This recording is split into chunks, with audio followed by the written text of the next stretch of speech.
There are loads of cool things that you can do using PowerPoint. Let me show you just one technique. Morph is a new transition available in Office 365. Let me show you how it works. To start, what I'm going to do is draw a little box on this slide here. Go to the slide sorter view here and duplicate it using Ctrl and D. And on the second slide, I'm going to drag this box over to the right hand side. So far, so basic. But then if you go to the Transitions tab on the ribbon, you'll see this new Morph transition here.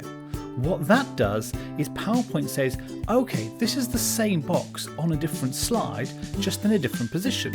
And so when you go into slideshow mode, what it will do is seamlessly morph from one slide to the next. Now that's pretty cool beans right there. But once you understand that, you can really start to push it.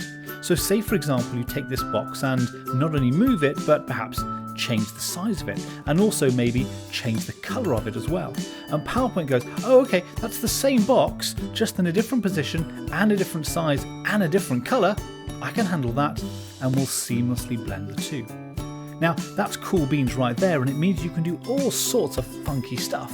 So for example, take a small green circle in the top left and then morph it into a large purple circle on the bottom right. Now that's a neat parlour trick, but let's be honest, you probably want a real use case for it. Well, let's imagine you have a very complex slide like this. That is a great looking diagram, but it's pretty terrible as a slide because no one can read it. But now imagine you've got to use Morph and you can say, well, here's our overall process, and now what I'm going to do is take you through the initial phases of strategy and planning.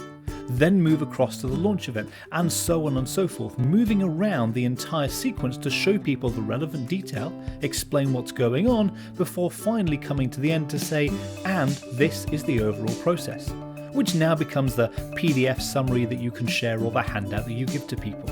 And that's all just done using Morph. If I go into edit mode, you can see here, there's the original slide with the original image, and if I zoom out a little bit, you can see that I've got there the diagram, and then on the next slide, bang, it's much larger, with only a very small portion of it filling the visible slide there.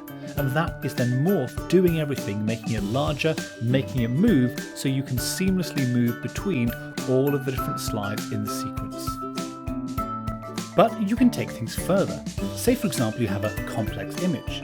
You can use a nice zoom lens effect to be able to show more detail of each of those areas. And this is all just done using Morph. Let me go to a blank slide and show you how it's done.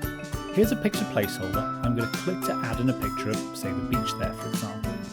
Once you've got that, you can duplicate the image so that you've got two of them, line them up on top of each other, and take that top one and then crop it using the Picture Format tab on the ribbon, and then crop over on the right hand side.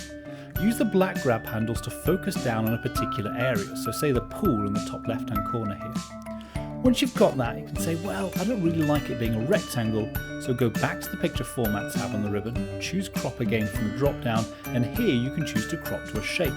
I'm going to choose an oval there.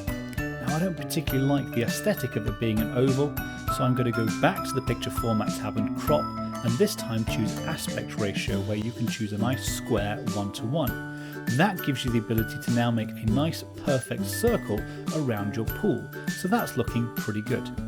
Once you've got that, you now need to make it stand out. So again, go back to the Picture Format tab, choose Picture Effects, and here you can add in a nice subtle shadow around the outside of it, so it gives you the sense of it being a lens sitting over the top of the image. Then just make it much bigger so that you're getting that magnification effect. Now take that slide and duplicate it using Ctrl and D. On the second slide, take this same image and move it across to something else on the slide. So for example, that red umbrella there on the right. Once you've got that, of course it looks out of place. But remember, if you crop an image, you don't actually lose the image. What you're doing is essentially creating a window into the image, and that's all you can see. So here you can see the rest of the image is there.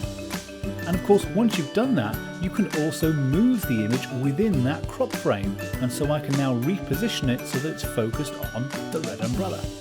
And now, if you were to go to the Transitions tab and use the Morph transition, PowerPoint says, oh okay, this is the same picture in a different place with a different crop, And then in slideshow mode, what you get is, here's the image, and then it will seamlessly morph from one to the other. And because you don't lose any of the image in that morph, it's going to show you all of the different spaces in between as well.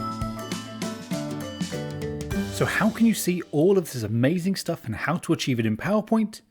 Join Mike, Ellen and Richard at the Training 2020 Conference and Expo Pre-Conference Certificate Programme on Saturday, February 22nd.